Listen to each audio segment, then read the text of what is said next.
Well, welcome to our See Here Love SOS Summer of Strength series. I'm your host, Melinda Estabrooks, and this series, our conversations, are to help encourage you, strengthen you in your life journey and in your faith journey. So thanks for spending your time with us, and I hope you will be strengthened after this episode with my two inspiring guests who I know will strengthen and encourage you that I have with me today. Angie Peters and Erinn Oxford, welcome. Welcome to both of you. Great to be here. Well, it's kind of like our dynamic duo, and I thought you're perfect together in similar work, but I also, you know me, I just love to network and connect people and have a party and have a great conversation with friends. So that's sort of this, why this has come to be. But to start off, because I always like my listeners to know connection, Angie, when and how did we meet? Like, we have known each other for how many years? Like, how did we meet? And like, how many years have we been friends now? I'm Trying really to, bad at remembering stuff like that, Mel. You know that, right? I feel like I know. I'm this is sorry a to put you on the hard spot. one. But what I remember, and I don't know if this is Okay. accurate, but what I remember is you were doing a radio show, right? Yes. And you invited Yes. me to be on that.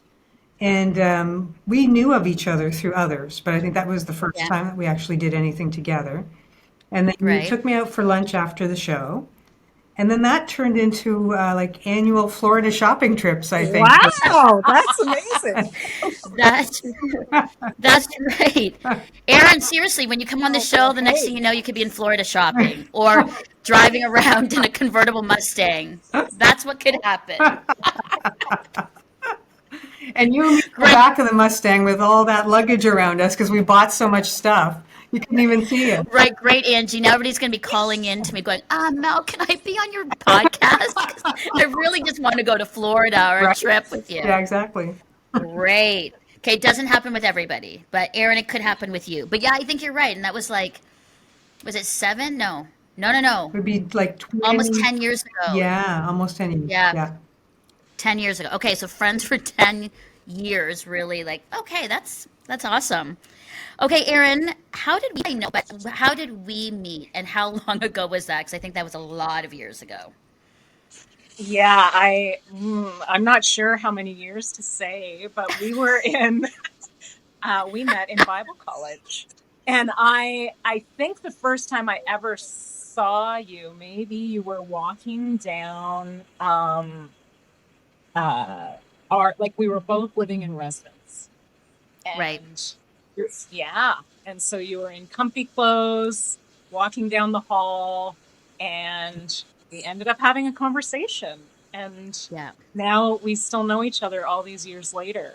And that's right. you want to figure out how many years that was? I don't know. Okay, I think it's 20 plus. I'm saying 20 plus because I think it was 20 plus, maybe even 25 years. 25? No, No, more? more. 27 Because years? I've been married for 26 years.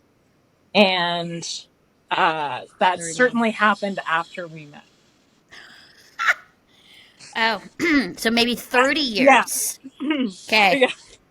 Honestly, as you get older, time is like, I don't know, it could have been 5 years ago. It's amazing that you're both in Bible college at the age of 10, though. Good on you.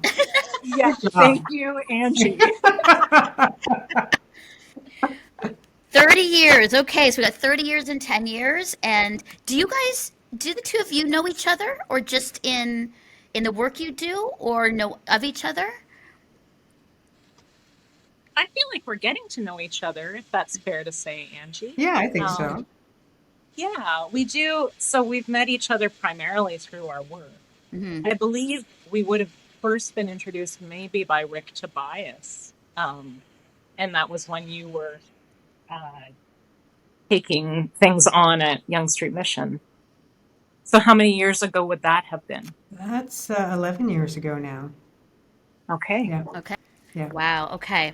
This is good because, again, I think by the end of this conversation, we're going to know each other very well. But I definitely need to do some introductions for listeners who don't know either one of you.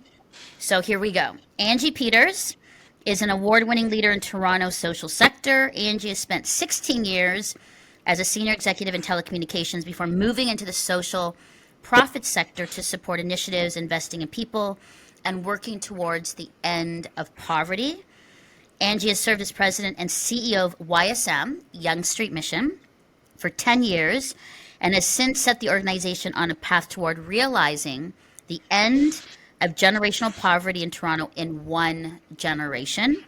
And Angie, this is like, woo, is the author of her new book, Just Act, We Are the Solution to Poverty, an inspirational guide for people, businesses, and community organizations concerned about poverty to develop a measurable action plan to help address poverty with effective initiatives while addressing barriers to success. And really excited to hear more about the book and why, Angie. So welcome.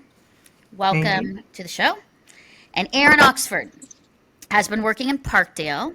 Parkdale is a neighborhood in Toronto since 2007. And in 2012, Erinn went to become full-time executive director and pastor, tasked with revisioning the ministry.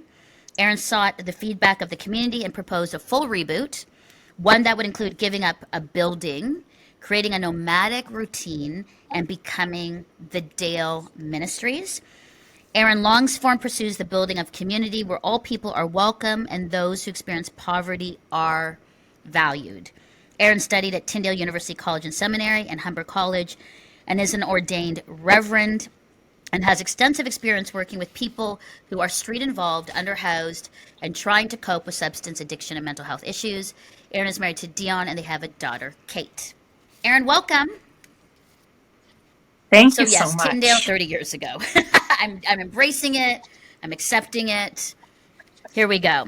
All right, so Angie and Erinn, this is our See Her Love Summer of Strength series. And this has come about because over the years, we finish our sort of broadcast season. And the summer is usually kind of reruns and vacation time and whatnot.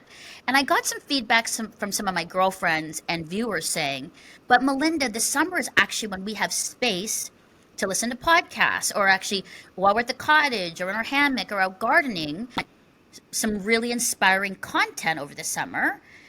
Don't stop.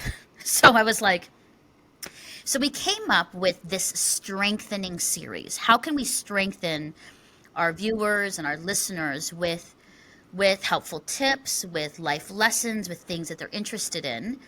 And so the question for you, and it's almost like going vulnerable really quickly, really fast. In what areas would you say you need strengthening in? Spiritual, it could be spiritual, emotional, physical, mental. What would you say? And I'm going to start first, so I'll set kind of the foundation so you can get an idea of what where I'm at. But I was thinking with the two of you, I was like, where is the area personally for me where I need to be strengthened in? And I realized that this summer I really need to be strengthened in choosing to be more present in the moment. So my mind is always racing. I'm always thinking. I'm always creating. I'm ready to respond at any given moment.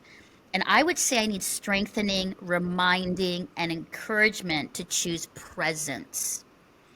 And not always giving my opinions, being controlled by my perfections and my own control and my own brilliance, as I like to say. But I need to choose presence, fully listening, processing, listening, and even looking around me to see who is around me. Less hurried, less looking important, but more slowing down, being present. And so that part of, for me, this summer in the strengthening is to actually say, okay, Melinda, I think you'd be actually a better, loving, more joyful person if you chose presence over busy and hurriedness.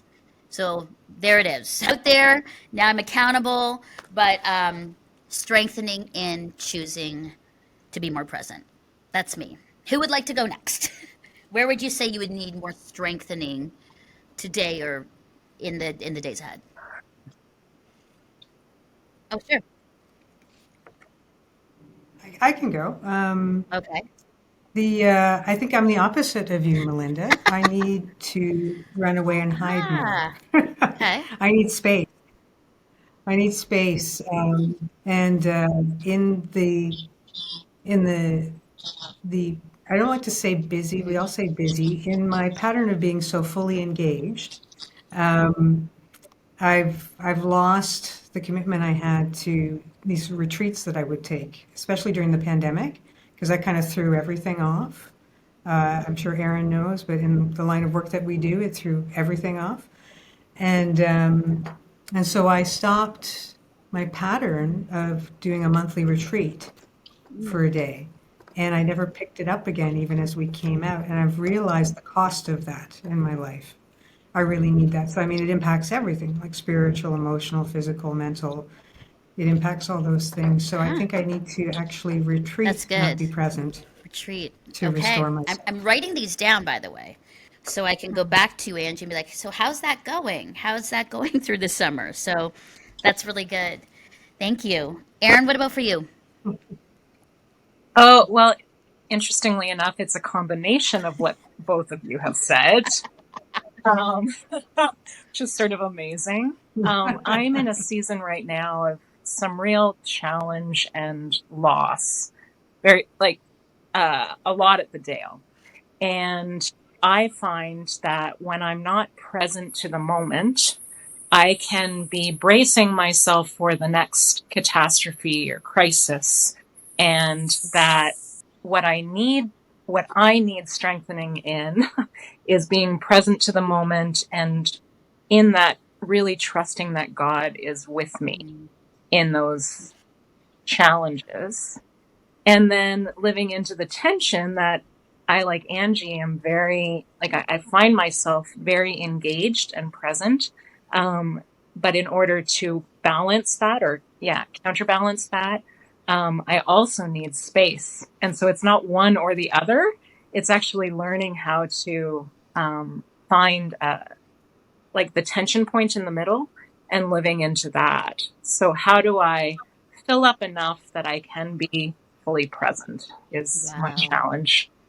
Wow. So it's like this combo for us. I'm on one side, Angie's on one side, and Erin's like, and I need both, which I think is good. It's where, each individual is at in a way. So thank you. That's actually really good. And I know our listeners are probably like, they can find themselves in each of our three answers of that. And I think that's actually really good. I think also identifying that. I think for me, Mhm. because productivity is so highly valued and because of my creative thinking and the way that uh, it really is huge to actually choose presence. Like I'm not saying this lightly. It's a lot of work for me to be very intentional to say no, not be so FOMO, all of that, right? So I appreciate. Thank you for sharing that, and that really is great to kind of Mm. kick off in our strengthening series. Now, both of you work with and serve with street involved people, and I'm always fascinated about how and why you got into this work. It's sort of the how and why. And I know that throughout, and I know we talk about the book as well, and Aaron, we talk about the Dale Ministries. It's going to come out, but just maybe just more of like a overarching, like how and why did you get into this work, Angie? Um, well, so my first career was telecommunications, and I did that for 16 years. But I was a kid who never knew what I wanted to do when I grew up, and so I just fell into this career, and it happened. It was wonderful, and no complaints. It was wonderful, but really quickly, I guess I got to a point after my youngest was born where I went back to work, and my company was great, but I just sort of had this growing dissonance with, you know, maybe this isn't it. I still don't know what I want to be when I grow up. I've got two kids. I still don't know what I would want to be when I grow up. And I was in my Bible study group at that point. We were reading Ephesians, and you know how sometimes you read a verse that you've read a million times, but this time it hits you right between the eyes. So is Ephesians 2:10, which says we're God's workmanship and that He had created good works in advance for us to do. And so I said, very dangerous prayer, but I recommend it. Okay, God, if you created good works in advance for me to do, show me and I'll do them. And that began the long journey to here, and all the learning that went with that, but mainly connecting with what I was passionate about and why, and how someone like me who, I'm not ministry trained. I was a marketing and sales executive. How does a marketing and sales executive help the people I was passionate about helping, which were people who were marginalized and poor and voiceless, right? How do you put those things together? And so that began the long journey to here. Wow. Ephesians 2:10. Oh man. Okay, I'm writing that one down too. Erinn, for you, how and why did you get into the work that you're doing at the Dale Well, Ministries? so way back, I was not pursuing this kind of work. I was thinking about music, and in fact, Mm-hmm. specifically musical theater, which now seems absurd to me, but at the time it was the trajectory that I was on, and I and I had been for a while, and I suddenly felt this shift in my spirit as though I knew that it wasn't quite right, which was very unnerving. It wasn't something that I understood. And so I ended up at Bible college where I met Melinda, thinking that I would just do that for a year and maybe just put this on hold and I would be able to figure out what was going on in me. Um, while I was there, I was invited to go downtown. And at the time, it was about a sandwich run. That's what they were called. So we were going to take bag lunches to people who might be experiencing hunger. And I remember going down, feeling armed with these lunches and feeling very disarmed by how welcome and at home I felt. I was underneath the Royal Bank Plaza talking with people who had built homes essentially out of cardboard. They invited me in, and I thought, this is where I need to be.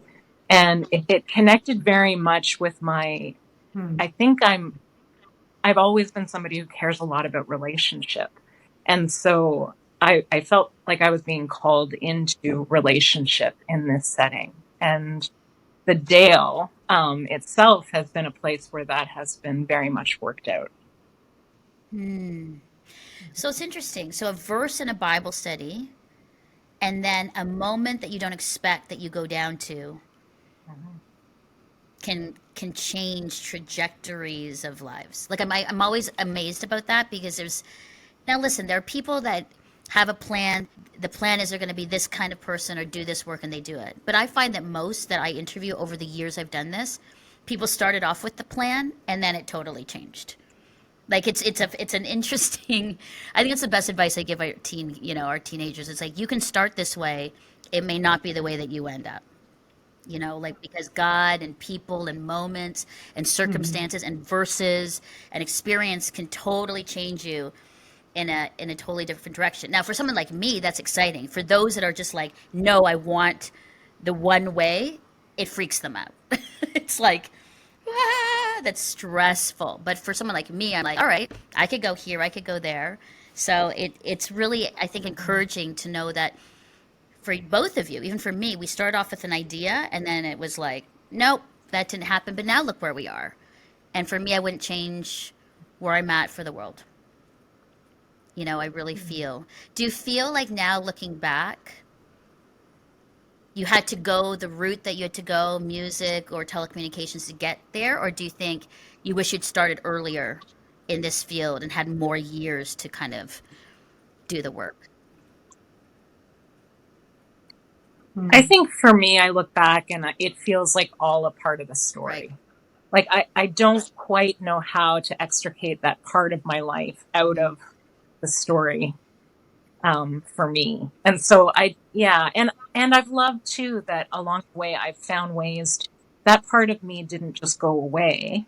The musician in me is still in me, and I've learned ways to incorporate that into what I've been called into now. So I'm grateful for Yeah, that. Yeah, that's good. yeah, I would say the same. I think everything was part of the preparation, right? And it's woven into what I do now in different ways. When you think about Young Street Mission, the role I have here, I mean, it's an organization that deals with so many different kinds of people, right? And the business background has been helpful, and every step along the way has been helpful in different ways. I think that's good too. I love that because I don't think ever anything is wasted. You know, I had to kind of detour, and some of the jobs I had were like, what is this for? But now in the work I do, it makes sense. It's like, oh, that taught me language outside of Christian bubble culture. Oh, that taught me more business or fundraising, which is what I need now. But in the time, this is not fully what I think I should be doing. But now all of those skills and things have built into why I can do the work I do. So I love that. I think, again, that's so encouraging that nothing's really wasted. It actually, a lot of times, those skills can be worked into eventually, you know, where you're at now or what you're doing and what you love. So uh, I'm always fascinated with this, and people always ask me this, and so I'm asking you because I was asking, you know, some of my friends. Like I'm interviewing both Angie and Erinn. What are some of the things that you'd want to know? And interesting enough, and it's always, what would you say are the top greatest needs or challenges that people that you serve and that you work with are faced with? Like, what's actually the need? So I'm like, okay, and then there's a secondary question I want to ask you, but in the work you do, because for some people it's like we don't work closely, we kind of hear from the outside, we hear from the news. You know, a lot of people might not sit and like research all the information about those that are street involved, about the you know, housing crisis, about addictions. But what would you say for you and individually, the top greatest needs and challenges of the work that you do? I know you're like, you're like, oh, What do you think? Yeah, we have 5 hours. It's a 5 hour podcast. yeah. Let's go. Erinn, you want to go? Okay. Sure. Yeah, I've been reflecting on this a lot. Um, I think one thing that immediately came to mind was actually loneliness. Um, that there are a lot of people who are facing deep isolation. And that was the case before COVID. I mean, we talk about COVID being the grand equalizer in a lot of ways because it's the thing that we all experienced. But it actually, if you were already facing marginalization, it served to increase that during that time. And so I know that for me, a lot of the people that I engage with are desperate for connection. So connection, a sense of community, sometimes don't have family. I know people who do, but there are a lot of people who don't or who are estranged from family. And so I think that is a very big issue Hmm. here across Canada. That poverty, there's a poverty of relationship for people. And then I would also, these days, especially how you mentioned housing, Melinda. I know a lot of people who are either not housed at all or are couch surfing or living right on the edge of always losing housing.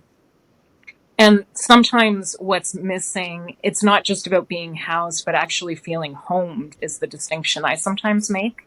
That people, that there's more to just having four walls to sleep in, though that's important, of course. And so, yeah, this sense of home is a need for people. And there just is very little in terms of resourcing people that way. And finally, I would say food right now. That food security is an enormous issue for people, and increasingly so for people who've never experienced it before. And I also think that food almost ties back into this sense of community, that there is something unique that happens when we share a meal together around a table. And so there are people who are needing the nourishment of food, which is either scarce or too expensive, and the nourishment, again, of community. So for me, it feels all very connected. So loneliness and isolation, home, and not just like it's that's it's interesting like housing or housed but homed, and then food. Yes. And food again, connection of homed. Like a lot of these are like that sense of home and community. Food, table, eating, nourishment, loneliness, food, table, connection, community, homed. Okay, that's really Mhm. good. Yeah, they all Yeah, they overlap, do. I was like, they right? all There's not, connect. it's hard to Yeah, yeah, tease them apart. homed. It's good. Angie, you're three. I know Angie's like nodding and going, hmm. So there could be some overlap with you, Angie, but for you specifically, what would you say needs and challenges? Yeah, I mean, yeah, as I was thinking about this, I think, yeah, very much along the lines, maybe just with different words, along the lines of what Erinn was sharing. But, I think that, when you pull it back and you go, why is someone in a position where they're homeless or precariously housed or couch surfing or what have you? There's a whole life story, right? There is a whole life story for each and every human being that's in that situation. And so if we try as best we can, because if you've never lived it, how do we know? How could we imagine what it's like to be walking in their shoes? We can't really. But there's some really fundamental human needs, like yes, food, and yes, a place to lay your head that's safe, and all of those good things. But I think above all of that is, you think about the person and the brokenness that they're experiencing. There's a strong need for healing and to be esteemed and welcomed, not just accepted or tolerated, but esteemed and welcomed, um, and um, and belonging, which goes to the relationship, right? Belonging somewhere, that community. Those are the words that came to mind for me. Mm. I love that, Angie, because I feel like I think a lot about what it means to both give and receive and needing to have the opportunity for that. And that so many people I know who have been on consistently on the receiving end of charity, I'll say, Mhm. um, have lost the beliefs that they have anything of value to give, that their humanity matters, that, Mhm. yeah, that they're not to just be tolerated, but to be enfolded, Mm, as it's you Mhm. say. powerful. Mhm. Yeah. Can I ask you this? Because that's a lot of deep things that you're faced with and that you hold space for. Like when you're talking about belonging and community and addressing the issues of isolation and loneliness, addressing the issue of healing and being welcomed and food. I mean, how do you as women leaders make sure that you're okay? Make sure that you're well and heart, soul, and not, I don't want to say protected, that's not the word, but that in this really hard work that you don't just lose yourself and or burn out, but that you stay well as well. You feel safe and well and strong, healed and belonged. I know that's always because in that kind of work, I would Mhm. probably guess there's probably a high burnout rate, and high stress rate in the work that you do. So woman to woman, I'm just asking because I would think that there would be that for you. How do you make sure and care for yourself in these spaces? I know for me that a big part of it is that I allow myself to be cared also by the community in which I am a part. And so it really isn't about me just doing something for other people, Mhm. but that it ends up being this opportunity to do things um, together. And I think that Mhm. one of the greatest gifts that my community at the Dale has given me is permission to not be okay. And that there's something precious about sharing that. It doesn't Mhm. mean that I'm sharing, necessarily all of the nitty gritty details of everything, but being able to Mhm. share authentically has been really important for my longevity, I would say, in this. Mhm. Um, it also helps to remind me and those I work with that we're not in any way the savior. That that is not our job. And because it can often feel like, well, if we don't do this, who will? Like those questions can easily arise in this kind of work. We have to do this. There's too much at risk if we don't. But remembering that actually needing to rest and that Sabbath is a gift, that we have to be able to go away and to rest, to be filled up in order to do this. But then that also the filling up is happening in community is really helpful for me. That's good. There's more, but yeah, Angie. Yeah, yeah. And that's really good. And we have different roles in a way because my role at YSM doesn't have me on the front line as much as Erin's does and hers, I don't think. And so when I think about that question, I think about it in two ways. One, I think about it for the team, like the team that's on the front line at YSM and compassion fatigue and the vicarious trauma that they experience. So even as they work in community, when someone you've been working with for a couple of years ODs, that's very, very hard on the person. So on the staff person and on the whole team and on the other community members that know that person that did that. So it really has a ripple effect that's quite distinct. And we've seen a lot of that, especially over the last couple of years.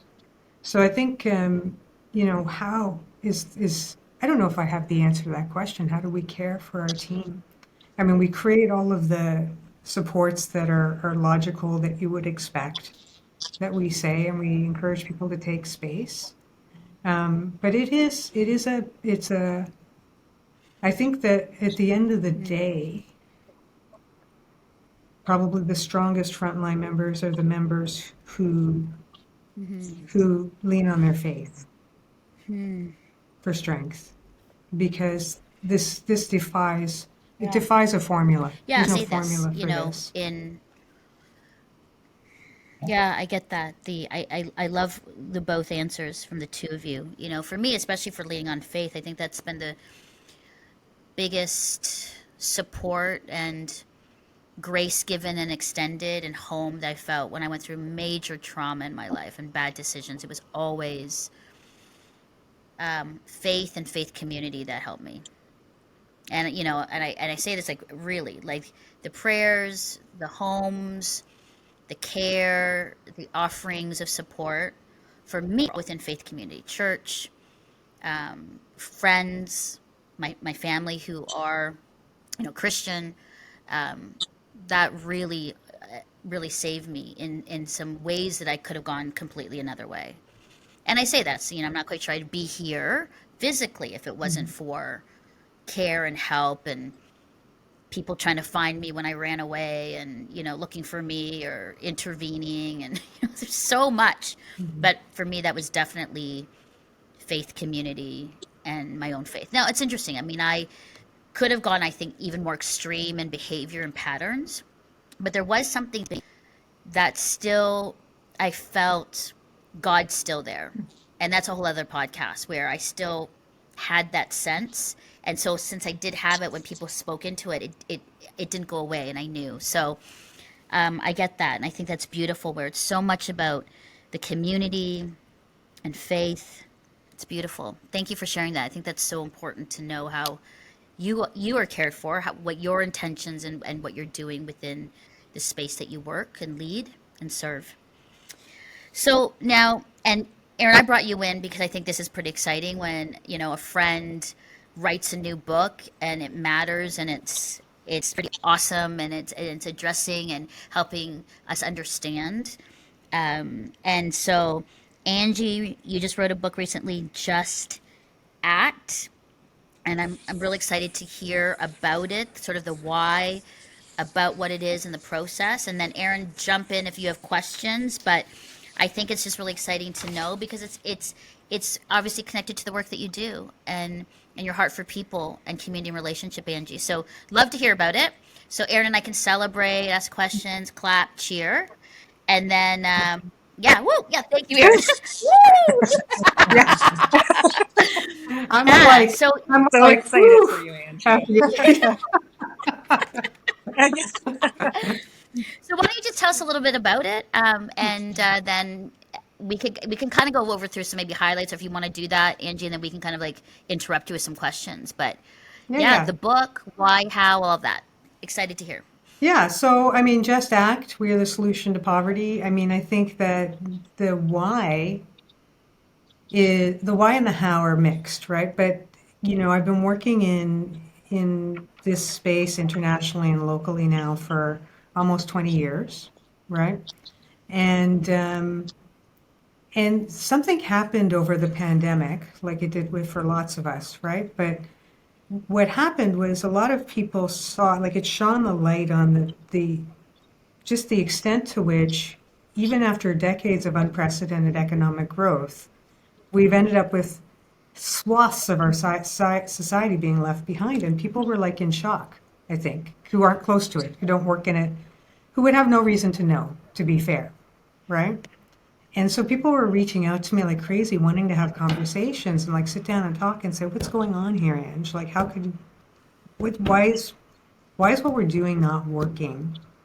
And more than that, what could I do that would actually make a difference? And so after a series of these conversations, I was trying to help people understand that. I realized that we suck at answering that question. Like we really do. We do. We're bad at it. We're like, here, let me tell you a really sad story. Okay, so now you're sad, but you still don't know what to do. And then Right. we pile on. We're like, here's a bunch of overwhelming statistics. Now you're sad and you're overwhelmed, but I still haven't answered your question. You don't know what you can do to help. It's, we're,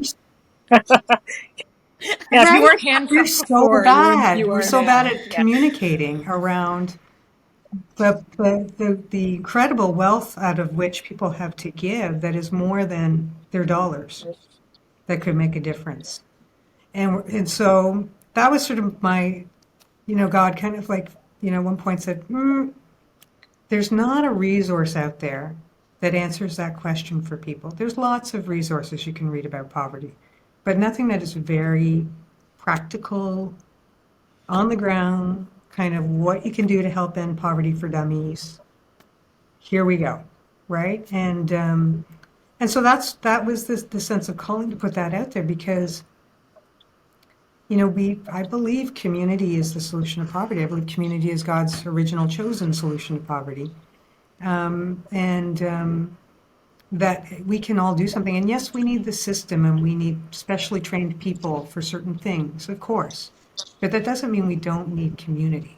We need both. This is a both and conversation, not an either or. And so that's why I wrote the book, just out of a sense of obedience to kind of try to get something in people's hands that answers their questions about poverty, even their really honest sort of questions they might be hesitant to speak out loud, right?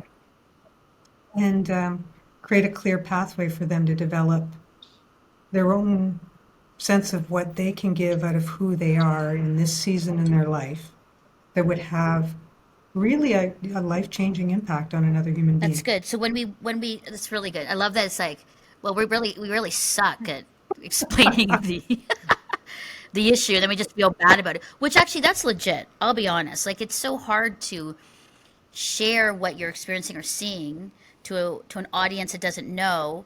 And you're right, because then we see images and we hear the story and we hear the stats, and then it overwhelms us, and then you go, Right? oh, what do I do? Sometimes it's either I just throw money at you because I'm guilty and I'm overwhelmed and here you go, or then I get paralyzed and I'm like, I can't do anything. It's too overwhelming. I'll get to it next week. Or you're just like, I don't know. It's just another thing that I have to care about. Like I'm just like, honestly, these are like the reasons that I can see how it can be so hard to get people engaged or to just act on the issue. Because again, there's so many competing needs out there that people are confronted with, bombarded with on a regular basis all the time, that it's people are having to be like, who do I help? How do I help? How do I prioritize my giving? So many of that, which then I also want to be careful that it's not an excuse not to do. Because sometimes I've heard that too. People are like, it's so overwhelming. I'm not going to do anything because I just don't know. So I think that's, a book like this, Angie, is really important. Now I want to start with, so you've got these little parts, and if we can run through them, because I find it interesting, because you did sort of a good overview, but your first sort of like chapter part is that something is not working, which you've kind of alluded to, but just maybe like highlight over, on each one, because I think these are really great topics. So you start off with something working, demystifying what to do about poverty, being skeptical, that's good, and then the just act cycle. Yeah. Yeah. So, I mean, really, that's the first question people ask me, right? Why isn't what we're doing working? Like, how did we get here? Right. And I think the reason it confuses people is because as a society, most people, the vast majority of people, believe that every human being has value, right? They share that belief, right? We see that in the U.S. Declaration of Independence, the United Nations, proclamations everywhere. And yet we haven't created a society that allows for everybody to thrive. And so we value something, but what's happening isn't, our outcomes aren't aligned with our values. And so what's getting in the way is in the middle, and it's our behaviors. So you would think outcomes, like values, would lead to behaviors, would lead to outcomes that are aligned with your values. But the problem is information informs our beliefs, which informs our behaviors, and we don't understand poverty today. That's the biggest issue. I mean, our social system was designed back in the 1940s based on Sir William Beveridge and his report he did that on allied services that turned into the basis for how we designed our services all around the world. And that was based on what poverty looked like then. What did poverty look like in the 40s? What did society look like in the 40s? Traditional definition of a nuclear family. One person could work and provide for the whole family. People didn't live past a certain age. People cared in the home for their elders, or if they had individuals in their family with special needs. Like all these other things, a job was a ticket out of poverty. A job was a ticket out of poverty. All of these things were the underlying assumptions for the supports we've put in place. But we've never rebooted, right? We've never gone, okay, what does poverty look like today? Well, a job's not a ticket out of poverty, and the number of households of dual income and working poor is staggering, and all of the other things have changed. So it's not working because we're not approaching today's poverty. At the end of the day, we're approaching decades ago poverty, and fundamentally we assume that if somebody is poor now, it must be because they don't want to work or they're not trying. So, Angie, how do you address that poverty has always been with us? Like it goes back to the 40s, certainly, but then also like back, thousands of years. And in scripture, it talks about this idea that the poor might always be with us, while also that everybody should have what they need. So how might you engage in that tension? Yeah. I think a lot about that. It's a good question, Erinn. I think if you go back to Deuteronomy 15, where that comes out, right? In verse 15, later on, I'm going to get the verse wrong, so I won't say it, but it's in that chapter, where it says, you'll always have the poor among us. If you go up earlier in the chapter, it says, there need be no poor among you. And there's a long list of things to do if you don't want them among you, which is a community response. All the things in there is a community response of what we can do to care for those in need. So I think that, yes, well, we've always had poor people. We've always had people who've needed support. And when I think about poverty, I think there's different types of poverty. So when I look at a place like Canada, right? We're such a relatively, globally speaking, small percentage of our population is experiencing poverty. And we have so much wealth and so many resources. To say, well, we'll always have the poor among us here, it's like, well, why? Why would we have that here? I mean, we'll always have episodic poverty where someone is temporarily sick, needs help, gets laid off, needs retraining. You do those things, right? You need to do that for episodic poverty. We have a category of poverty that is just totally inappropriate and societal. So that would be seniors and people with disabilities for whom work is not an option or appropriate. We just need to care for those people properly, right? That's another thing. But then if you have this other whole big bucket of poverty, which is generational, which is stuck, which is entrenched, which is, you know, my grandparents, my great grandparents, my grandparents, my parents, then the child, and all of the trauma that comes out of generational poverty that traps people in it, such that there's so much healing required for them to move out of poverty and move forward in their lives. I don't know that we have to accept that. It's not the person's capacity to work or their desire to thrive.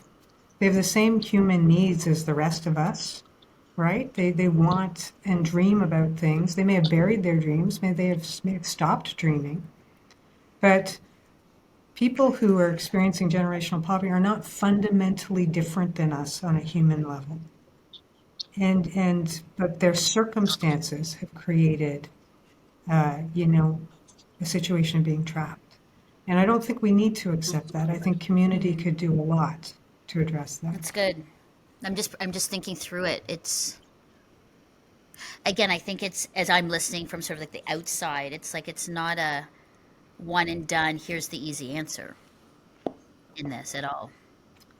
No, No. and I mean, in our beliefs, we have a couple of beliefs that get in our way, right? We believe, well, first of all, how we form our beliefs is one challenge.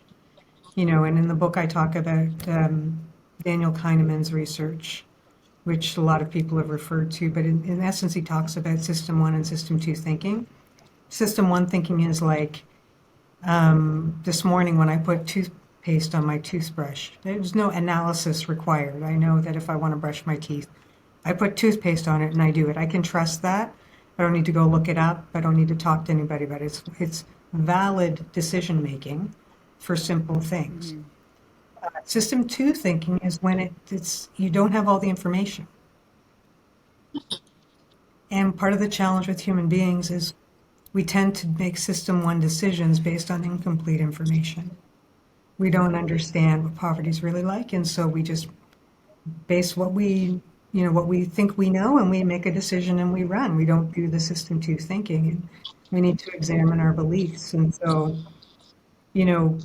we believe we can't end generational poverty. Well, maybe that's true, maybe that isn't true. What does poverty look like in your city? How many people are actually poor? What is their situation? Is there anything we could do to help? Is there enough of us in this city to help? Is that really true? Like, did we actually even think about that? You look at Toronto, and the pre-pandemic, there was a little over 500,000 people living under the low-income measure after taxes. And it's really hard to get these numbers right because of the way the data is kept. So this is an approximation on my part, as best I can sort the data. But if you take out those individuals who are seniors or have a disability and are unable to work, and if you take out this episodic, if you take out those two categories, the seniors and those who are disabled, and you look at what's left, and then you take out the episodic and you look at what's left, well, then you maybe have, 330, 350,000 people. Does that sound like a lot? I don't know. I mean, it's a city of 2.5 million. With an awful lot of expenditure on resources and support and charity, a very philanthropic society. I don't know, is that too big for us? I mean, if I went and talked to my friend Mercy in India, she'd be like, we're there, finish line, let's go. with far less resources. Like in in an international context, our poverty problem Yeah. in just this city's example is in my mind Yeah. very achievable if community leaned in with the governmental supports, if we worked together, if it was both. And then, so then, Right. what I basically propose is that everybody asks those questions wherever they live.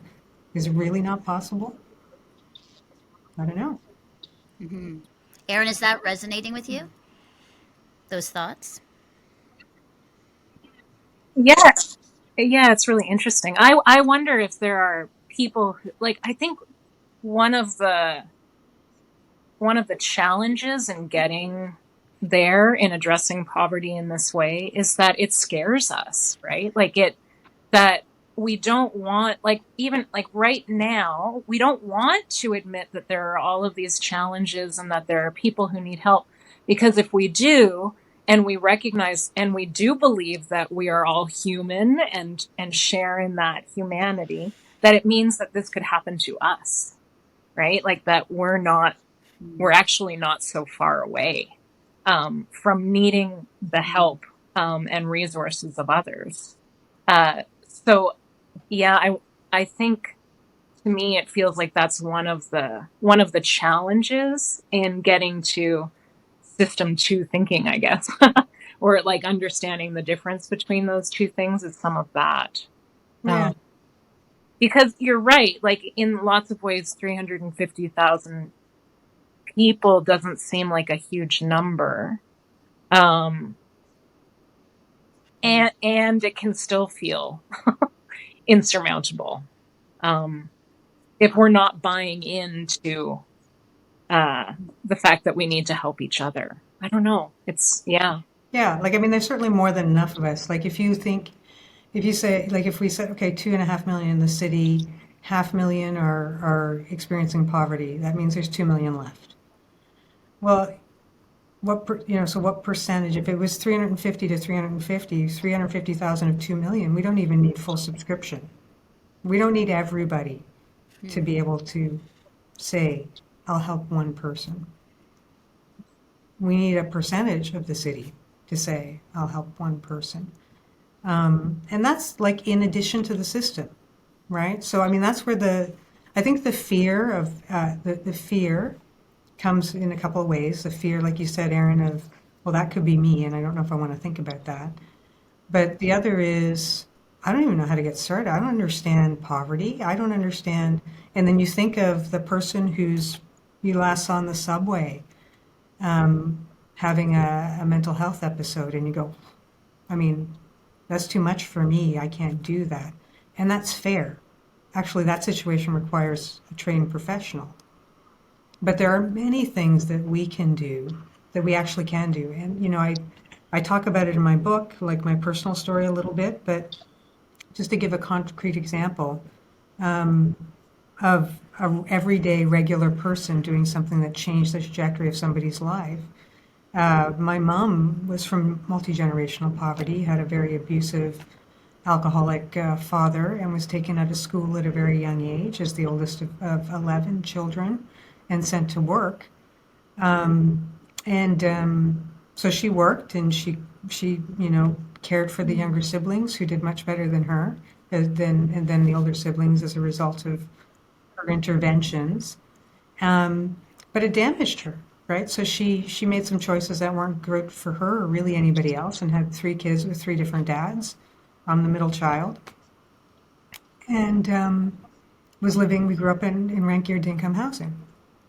And she stayed home because she suffered with depression and agoraphobia, so she never left the house. All of that sounds very hopeless, doesn't it? Why am I here? Why am I here? Healthy. My siblings are healthy. Her 5 grandchildren are healthy. Why are none of us experiencing what she experienced? Is the question, because that looks pretty hopeless. And it's 2 people.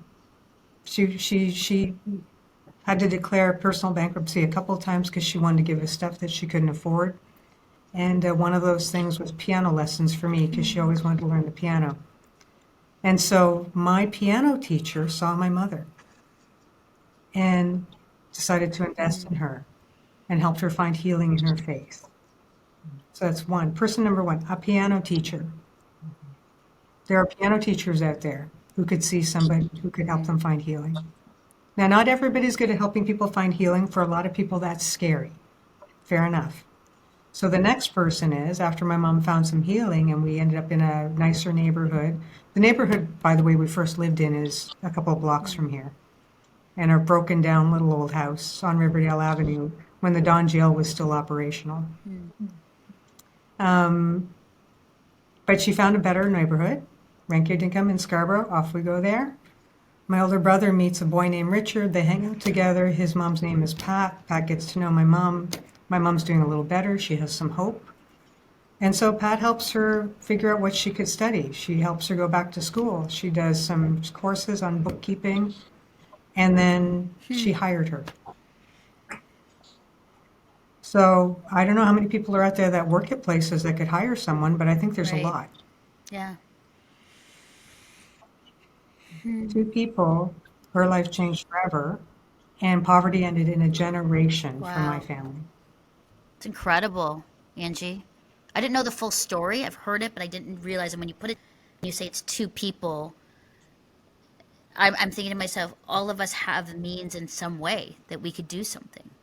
Erin, what about for you? Is that's what you see too? Yeah, It's the people that could actually make the difference here. Oh, absolutely. I mean, some of my own story is that my dad divorced my mom, and my mom ended up raising two children on her own, and things were very tight. And we had a faith community that I know paid our rent,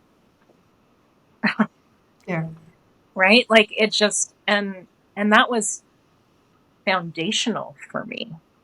And yeah, I think that they helped heal us too. And I guess I just it seems so this is exciting to me, like the idea that more and more people would be leaning in and helping others, and because that's really what it's about.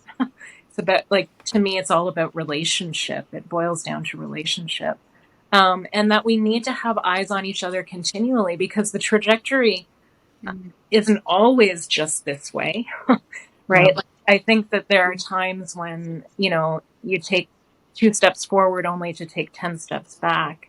And so learning to have an eye on those things that poverty doesn't, I don't think, just ends. I mean, it would be nice if it ends, but that part of what makes it end is this ongoing engagement with each other. yeah, Um, yeah. I think that's really yeah. real. And I think that, like, the Just Act cycle is really just a very simple way for people to go through a series of steps to discern, what they're passionate about, right? Where they want to help, what they really would like to see change in a person's life, like what kind of positive impact they would like to have, and then to assess what do they have to give, and starting with their abilities and their interests, right? And then their resources, and then their time, and then their money. But like at first, and their influence, right? What are the things that the person has that they could bring to bear to help individuals that they're seeking to help? And a really important step in the cycle, actually back to how we make decisions, is the learn step, right? So we start with build a team, then reflect, then learn. So the learn is, I think, the fundamentally game-changing step. It's the reason why our society currently is not aligned with our values, is because we haven't taken the time to learn. And so just go learn from people who are currently experiencing poverty, because you cannot possibly know how to help someone if you don't know them, right? Pat and the piano teacher, whose name I can't remember, or I'd tell you, but I was too young, and I can't remember her name, and I'm sure she was Mrs. something. But Pat and the piano teacher got to know what would help my mom. And then they did it. And it's not as scary as it sounds. Like, so in the book, I talk about how you Hmm. can go about that in a way that's not very scary, right? And lots of different examples so that it doesn't feel like you're jumping off a cliff into a very scary place. Yeah. I think this book is so, I don't say timely, because I know that as we've talked about how poverty and the poor have been with us, but in how you've broken it down. So we're looking at your book, Just Act, We Are the Solution to Poverty. You address something is not working. I like that you start right off with that. What is getting in our way is another part about, the excuses or social support systems, our responses.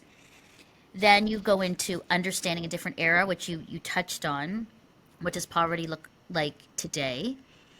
Then you have your Just Act plan and taking bold action. So you have Just Act plan, individual, community, business, which is great. And then you actually you talk about taking bold action, the role of philanthropy, believing and going boldly. And I think that if we can kind of just sort of like conclude on that, I think this Just Act plan is really important. Maybe just give us quickly about what that is, because you've been talking about it, but I think it's at the end of the book. It's like actually there is a plan that you can take and then go, and I think that's Yep. so helpful. And then just talk about that for a bit, and then just where can we get the book? How can we access this? And what's your hope for it to see these businesses and individuals take it and then use it? Yeah, for sure. Yeah, like real quickly in the book, I talk about a bucket brigade story in Anne of Green Gables, right? And I take us back to that old sort of community visual of everybody picking up their bucket. So the Just Act plan is sort of to help people identify their bucket, right? So they can pick it up and develop a plan that's like a 1 year plan. It's a 1 year plan. This is my Just Act. This is the thing I'm going to do. I'm going to mentor a single mom for a year. And I'm going to meet with her once every 2 weeks. And success will look like she made progress toward her own goals that she set for herself in the last year. And that's going to be my Just Act, right? Like that's one example. It could be like I'm going to sit with, I don't speak another language, but let's pretend I did. I'm from another country and I speak Cantonese. And I'm going to do language learning coffees with someone from who speaks that language, who's new to Canada, who can't get a job because their English isn't proficient enough.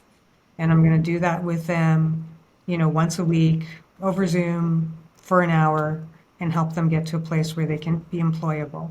Whatever. Like there's so many things. And so the Just Act cycle is just that. And so the call to action is get the book, read it, develop your Just Act plan, and do it, right? Do it and invite other people into it. Invite other people to, and it's not as scary as it sounds. It's actually, as you go through it, you read, it's so full of examples of people who are doing it already that it's really easy to see yourself in it and where you might Mm-hmm. land. And just get out there and do it. A lot of it encourages people to, like, if you do it as an individual, to get friends to do it with, even if you're doing different things. You have to be doing the thing together. Just like make it like a book club and go through it Nice. together Okay. and then go get support each other doing it. If it's a community organization like a faith community, a church or a mosque or a synagogue or a service club or whatever, there's a process so there's a choose your own adventure in part 4. You read Okay. the chapter that matters to you. If you're an individual, you read the individual. If you're a community organization, read the community organization. If you're a business, you read the business. And it walks you through relevant examples of how to develop your own Just Act plan and pick up your bucket and go. Nice. Just pick up your bucket. Good. And where can we get the book? Oh, so you can go to Okay. justact.ca, Mm-hmm. www.justact.ca. And it's also available on Amazon and Barnes and Noble and all those other places, and hopefully in bookstores soon as well. Oh, nice. So exciting.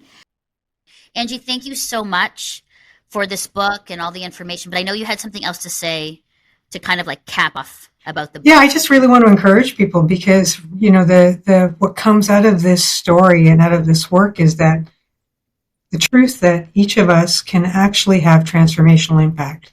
We could choose to do something that we actually Right. think is really small, but could change the trajectory of a whole family's lives for generations to come, just like the Yeah. piano teacher impact. So I love that. it's not too small.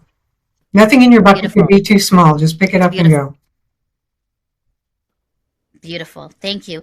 Erinn, for you, if you're thinking, what can we do?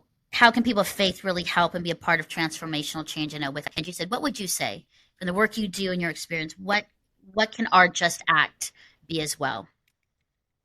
Oh, I love the picture of the bucket that Angie has used, and it makes me think of stone soup. I don't know if you're familiar with that story, but Mm-mm. it's where somebody comes into a village, is hungry. They all say that they don't have anything for him to eat.